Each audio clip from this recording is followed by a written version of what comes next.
Welcome to another episode of the brand called You, a video and podcast show that brings you knowledge, experience, and wisdom from hundreds of successful individuals from around the world.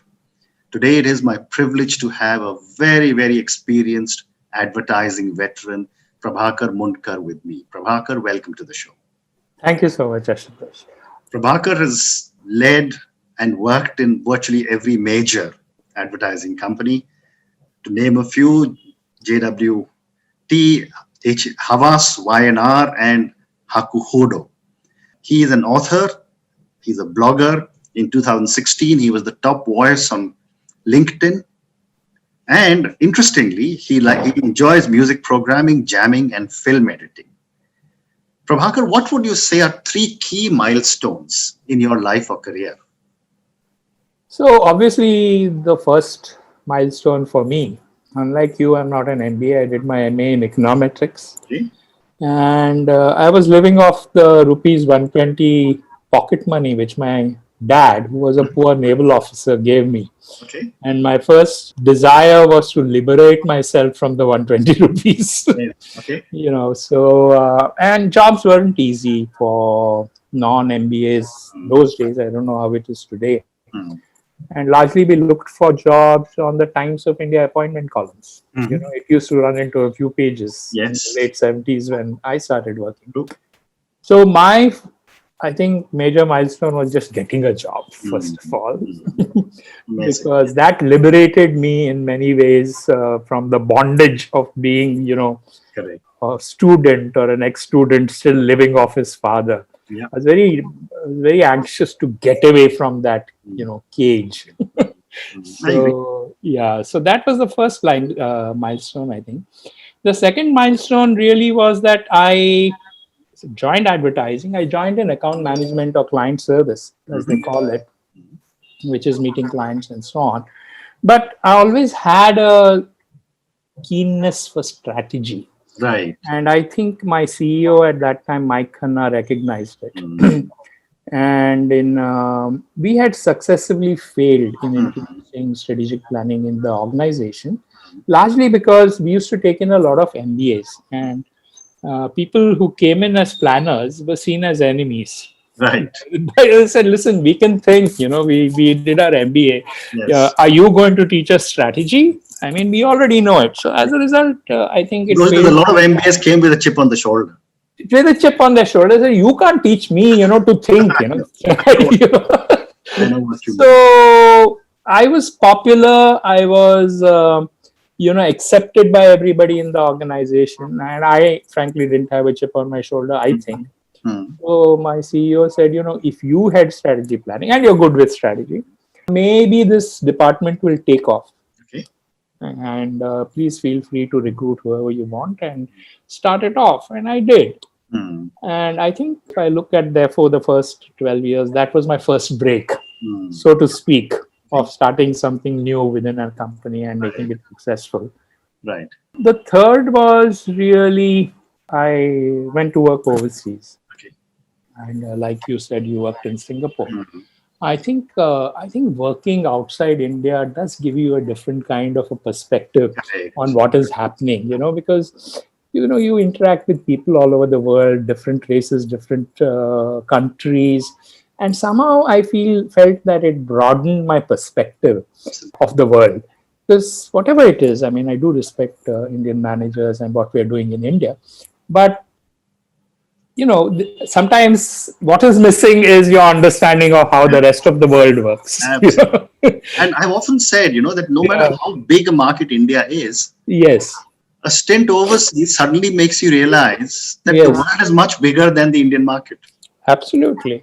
And, you also, I think, it's not just the work, but it's also living, isn't it? When you live overseas, it kind of broadens your perspective. I was thinking of it during this COVID times, when people were finding it difficult to even collect their newspaper or put their garbage out.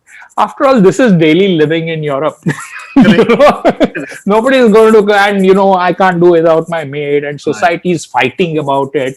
You don't have a maid, So it does kind of, as an overall experience, it opens up your mind to a lot more things, I think.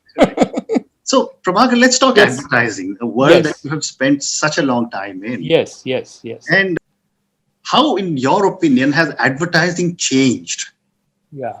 over the years? I mean, I remember in my Hmm. ITC days, Kokun Yes. Mukherjee used to be the advertising manager. Yes. And I always thought he had the most glamorous job. He was always out in parties, and I used to be in finance in those days. And I used to say, Hmm. I wish I was in advertising. How have you seen it change? So yes, I think it did have that kind of reputation of having vodka martinis for dinner, very much like James Bond, Absolutely. and Yeah. parting with models and all. But frankly, I think that was a veneer of outside perception that the world had about us. It's just hardworking, and as Oh, simple sure. as Yes. the banking industry, or I mean, as boring as it can get. Correct. But I think the world has changed. The advertising world has changed. Mm. And today, often, we tend to laugh a bit at, or the modern advertising man tends to laugh a bit at this Mad Men era. Mm. But in many ways, that was the golden era of I advertising. agree. I You agree. know, I mean, imagine, and there were great people there, David Ogilvy and Yeah. Vern Bach, and, and Yeah. so Some of on. the most iconic ads came out in those. Most iconic. Imagine trying to sell a German car called the Volkswagen Beetle Mm. post World War, Correct. which is a German car. You're trying to sell it in the US. When I know. so I think it was a golden era, and from a business point of view, it was one single unit. Mm. They said, oh, why should we have media under the advert? Let's make media a separate function. Let's make this a separate function. Let's make creative a separate function. Right. And while it might have made business sense, I don't know if it made business sense at that time, but it started breaking the soul of what I feel, the advertising agency Correct. was. Correct. And it broke down our remuneration, because as an agency, you earn 15% commission, Mm. which wasn't great, but allowed us to lead a healthy life. I mean, go overseas for training, and do things, do workshops, and all that. But once we were told that media is separate, this is separate, then that 15 started getting broken down into smaller and smaller portions. Mm. And I think that hurt the advertising agency more than anything else. And then it became a small fraction of what it was. I don't envy the people who are in advertising today. I mean, I wish they could have seen the golden days. I agree. So, having said that, one is the agency has started to change. Yes. How have customer expectations started to change from their agency? So I think, the world, I think, generally has changed, and that has affected customers as well. I get the feeling that we are under much more pressure today as businesses to deliver than we were 20 years ago. A little fall in revenue and a stock takes a beating. I mean, take this Titan thing that happened day before. Yeah, it's A unfortunate. small thing like that, and the Titan stock fell. And as business guys, you have to watch that also. Because you owe it to your shareholders, to make sure that you can deliver. So that is one. But secondly, I think a lot of focus shifted from marketing to people in the buying department. I don't know how to put it. What are they called these days? I mean, purchase, buying, all that. So agency contracts were no longer made by marketing people. Okay. We used to sit, I'm talking even 15 years ago, across the table, people who were buying experts and who were negotiating fees with us. And the feeling I always got, maybe they got a great deal for their company. I always got a feeling that they didn't understand our business. Okay. Marketing understood our business. They didn't understand our business. Very true. I think that changed. I don't know if it's the world. I don't know if it is marketing. I don't know if it is business. But we have become extremely deadline oriented. I agree. Everything is wanted like tomorrow night, tonight. So all this, I think, has changed. It was easier since I've seen the previous days. I think it was much easier. Interesting. Yeah. So, you and I are of a similar vintage. Yes. When we were growing up, it was print and television. Yes. Today, print and television is there, but there's social media. Yes. How are the traditional formats of advertising adapting to the new platforms? Yes. So I think, I think print and TV are still doing reasonably well in India, but as you know, in the UK and in the US, they have fallen very badly, and it's largely digital media. One of the things that has struck me as an advertising guy is that what I see on social media, the kind of communication I see, seems to be more like information. Whereas in the old days, this game was about persuading people. Correct. It was, it was about, tickling you. It was about making you laugh. It was about, inspiring you to buy something. Right now, when I see an ad, it's about, it's okay, this car has this engine, and so take a call. So there is no element. I think the element of persuasion is missing in the advertising that I see on social media. Very interesting. That's very well put. Yeah. Very well put. Yeah. So, tell me, Prabhakar, you spent many years, you were telling me, running accounts for Yes. many other companies. Yes. What is involved in nurturing a brand from the time it is launched through a cycle? So traditional thinking. Advertising perspective. Yes, I mean, I'm taking now. I know it's outdated, but you heard of the IDA model. Awareness, interest, desire, action. So, I mean, I'm just taking it for simplicity. But in the first stages, I think, of a brand, or when you launch, you're looking at awareness and interest, which is the first two steps of that ladder. And largely, I think what the brand has to say to the people is, who am I and what do I do? So, and you will find that you look at we advertising right now. All it said was that Vodafone is now we. So who am I? I used to be Vodafone, Idea. Now I'm we. This new entity is typically where it stops at, or a little further. But once you get into the bottom two stages of the IDA ladder, which is desire, which importantly desire, then you also want to tell consumers, why buy me? There are these many other offerings. I've told you who I am and what do I do, and now I'm going to tell you, why buy me? Now, sometimes that why buy me is an emotional benefit, or it's a rational benefit, or like in food products, it's a sensory benefit, that you offer to consumers. So I think those roughly, I mean, simply put. No, very interesting. Right? So one more question, again, Yes. You have seen consumers across ages. Yes. Over the years. Yes. This is the age of the millennials and the Gen Zs. Yes. What is your appreciation of the millennials and Gen Zs as consumers? So I think a lot has been made out of it, and it's almost become a buzzword to say millennials and millennial marketing. And if you look at purely from the demographic point of view, then India probably has the largest number of millennials compared to anywhere else in the world, I think. Right. But as a group, I feel that people still tend to look at it in demographic terms. And so they say, okay, people who are up to 35, which is really what we used to describe in our old days as a demographic. 20 to 35 is a demographic. Correct. So I'm a little skeptical about how marketers are using, the psychological attributes of this target group to market to them. I'm not sure. Certainly media consumption, they say, oh, these people are digital, they're 24 hours a day on the screen, one screen or another. I understand all that. But, what aspect psychologically are you tapping into?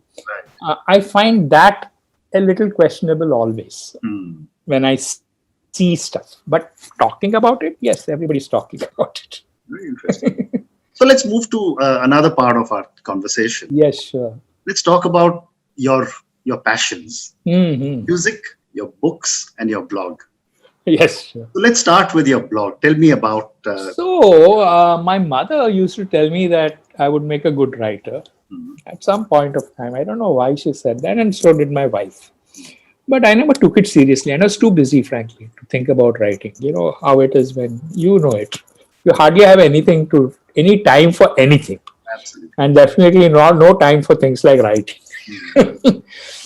After I retired, I thought I'd give it a shot, and I started writing in 2015. Okay.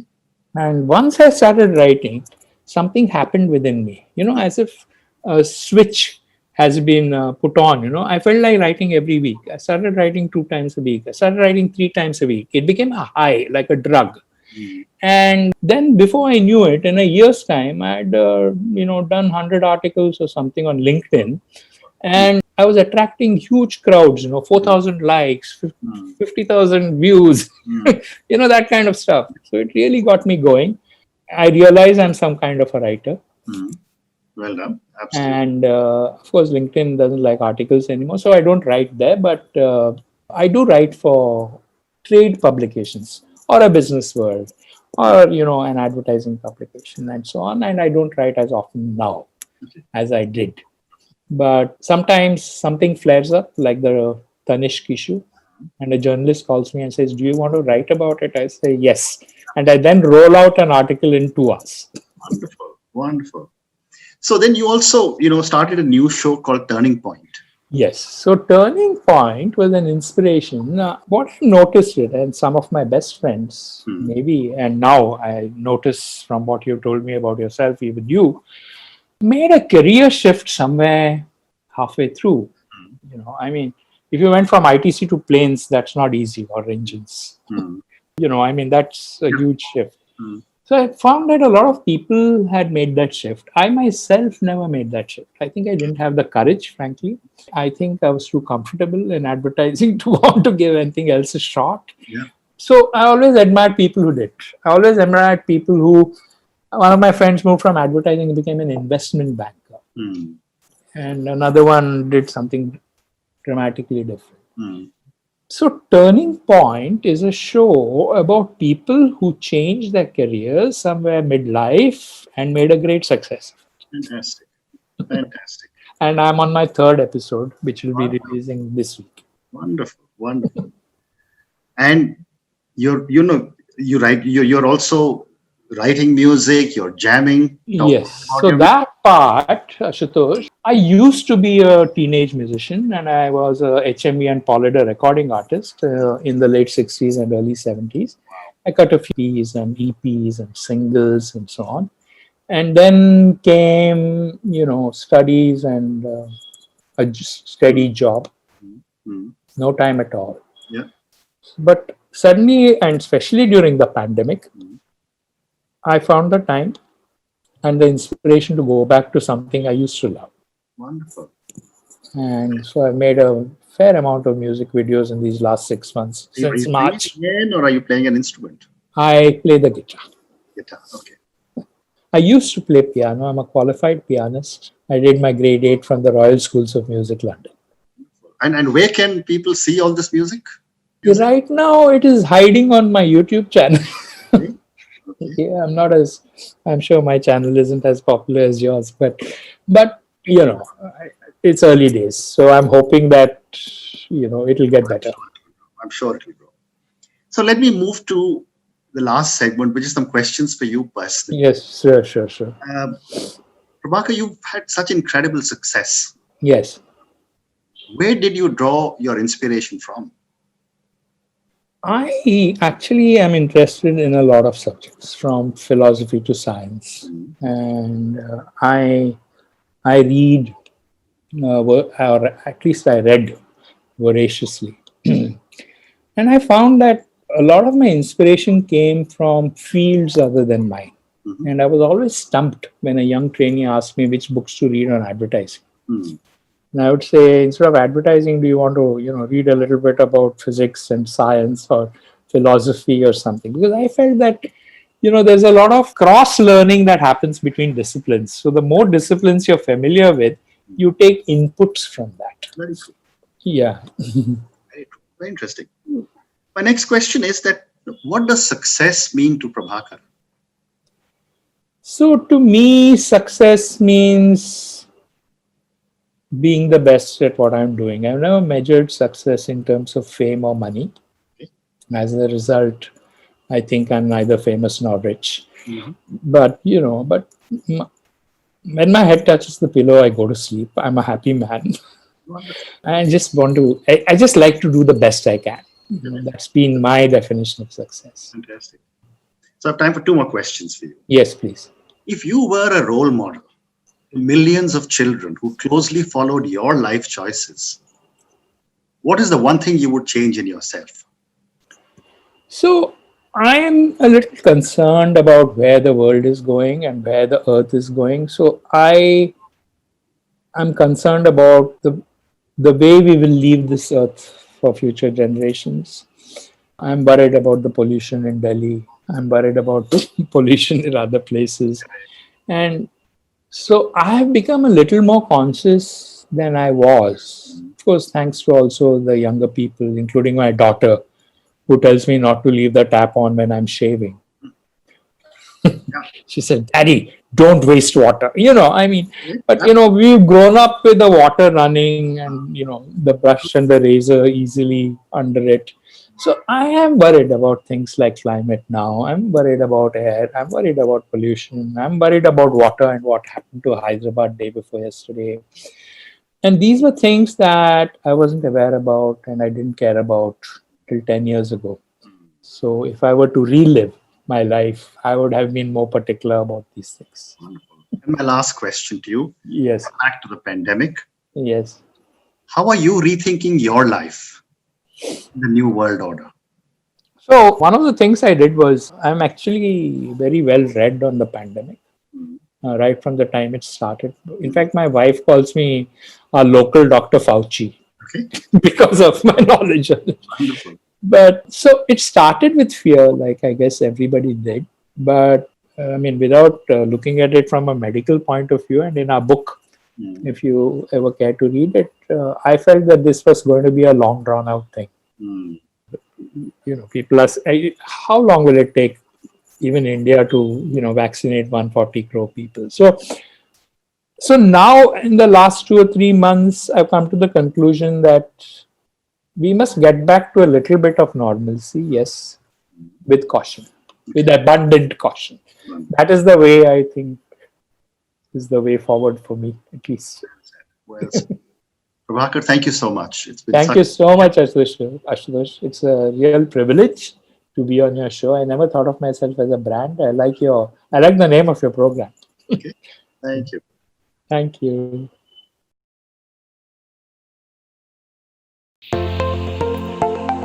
Thank you for listening to the Brand Called You videocast and podcast, a platform that brings you knowledge, experience, and wisdom of hundreds of successful individuals from around the world. Do visit our website www.tbcy.in to watch and listen to the stories of many more individuals. You can also follow us on YouTube, Facebook, Instagram, and Twitter. Just search for the Brand Called You.